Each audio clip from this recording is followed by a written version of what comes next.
Praise the lord. ఈరోజు దేవుని వాక్యం ఆదికాండము 26వ అధ్యాయము 26 నుంచి 30 వచనాల వరకు చదువుకుందాం. అంతటా అబీమెలెకును అతని స్నేహితుడైన అహుజతును అతని సేనాధిపతి అయిన ఫీకోలును గెరారు నుండి అతని యొద్దకు వచ్చిరి.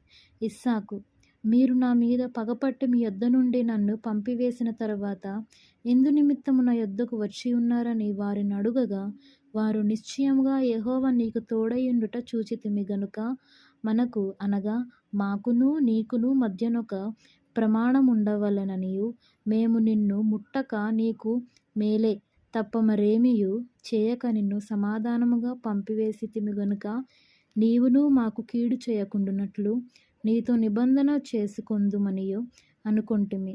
అప్పుడు నీవు యెహోవా ఆశీర్వాదము పొందిన వాడవనిరి.